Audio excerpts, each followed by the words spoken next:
So, in my work with moms, in particular, I have found that there's sort of this predictable pattern that moms get into of feeling like their needs aren't being met and feeling like they're failing at everything, right? Failing at motherhood, failing at their jobs, failing at being a partner. And there's sort of this predictable pattern that happens where when they feel their own needs coming up and not being met, but having a split attention between their own needs and their babies or their child's needs, the child's needs tend to come first, right? I mean, that's what we're, quote unquote, supposed to do as good moms. And I'm sort of using air quotes here, right? Because I don't really believe that there's a good mom, bad mom dichotomy, but in society, that's what we're led to believe. So you're either, you're good if you sacrifice yourself for your child, that your needs are less important. But the truth is, both needs are important, both moms and child's needs are important. So when moms begin to want something more for themselves, but they have a competing need of the child, their sort of responsible parts of them come up and inhibit their own desires. And ultimately, then they're going to reach a breaking point at some point, right? And either then there can be, an outburst, right? That's when moms tend to yell or slam doors or walk away or go numb themselves in front of, their phones with their social media. And that can take the steam out of things for a little while, but it doesn't really get to what's really at the root of the problem, which is that mom's needs are still not being met. And when I'm talking about needs, I don't mean just, her need to eat or take a break or even go to the bathroom herself, right? I mean her inner baby's needs, her deep needs that maybe didn't get met when she was a child. And so the things that are actually hurting inside of her are not being noticed or acknowledged. And so, that can really lead to feeling torn and not sure what to do with yourself as a mom. I really need to be understood and feel like I belong, in this world as both just a person and as a mom, right? Being a mom is not our only role. So then, after this outburst happens, or we'd call it an outburst or even an inburst, right? Which would be shaming herself. That inner critic inside would come in and say, I can't believe you just slammed the door. Your kid didn't need to see that. And, you should feel terrible about that. Right. And so then shame comes and takes over.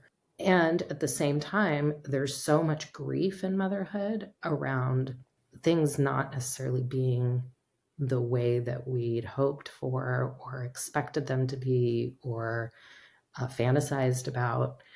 And I think in our society in particular, I mean, let's face it, we're in a patriarchal America here, and we're not really allowed to grieve what we've lost.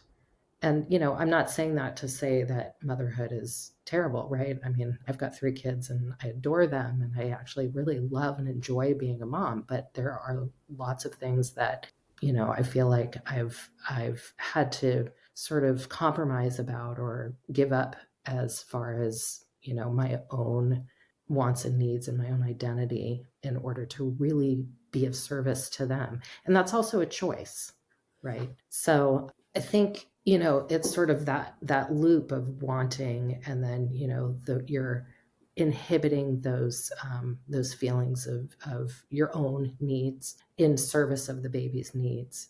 And then you start to notice, wait, there's something really deeper inside that's hurting. And then that's what causes that outburst. Because if nobody tends to that really deep inner wound, then there's going to be some kind of, outburst or inburst. And then you end up feeling shame or grief.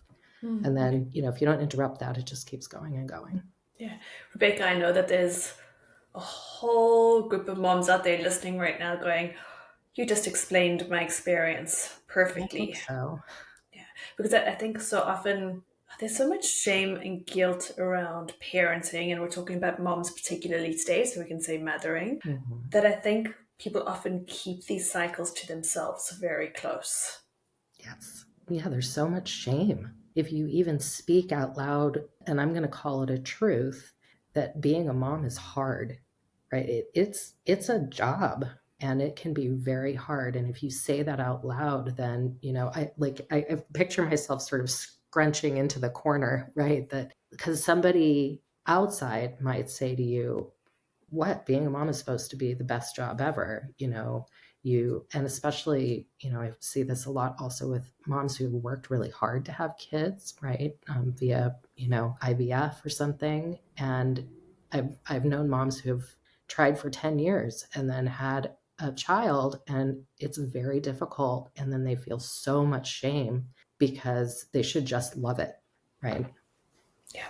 Mothering particularly, what is it about mothering that puts so many moms into this arena? What is it about mothering that puts moms into this arena? Do you mean feeling like they're failing? Yes.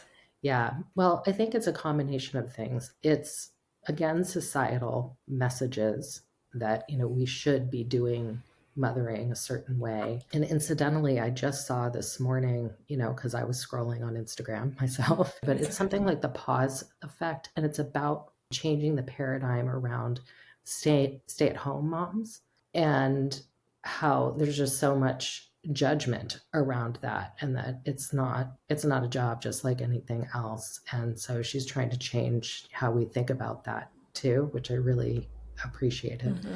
So I think it's societal messaging. I think it's also family of origin messaging, depending on how you grew up and what expectations of you were as a child and as a young adult, maybe in high school, what was expected from your family, how you're supposed to succeed and what you're supposed to do, and how your mother mothered. And quite frankly, we're all doing the best we can with what we have, right? But sometimes we don't get good role models. And so it's hard to know how am I supposed to show up? And then, there's physiology too. Honestly, hormones are a thing, and they set us up to be highly attuned to our babies in particular. And that period of postpartum is kind of sets you up for down the line how hard it's going to be. And at the same time, it's such a huge opportunity for healing.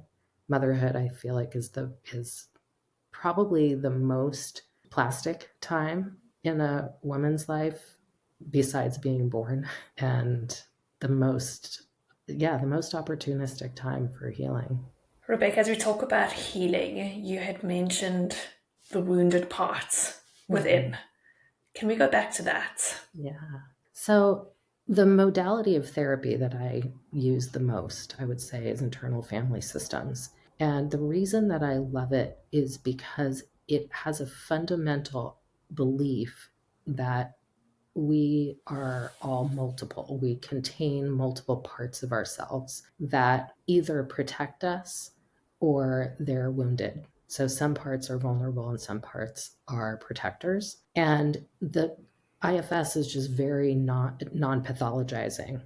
We really believe that you're not broken. You were born whole. You remain whole, but these protective parts come in and sort of, derail you sometimes, right? That if you've got an angry part that comes up and starts yelling at your family, there's not going to be any connection in your relationship. But if you can start to understand why you have that angry part come up often, then you have more choices. So to answer your question, usually underneath all of those protective parts are what we would call exiled parts. And those, I would also maybe call them inner babies or inner children that have been wounded throughout your life, whether it's, major trauma or just stressful situations. And those are the ones that really need tending to. And they need tending to from the outside, from people who care, whether it's,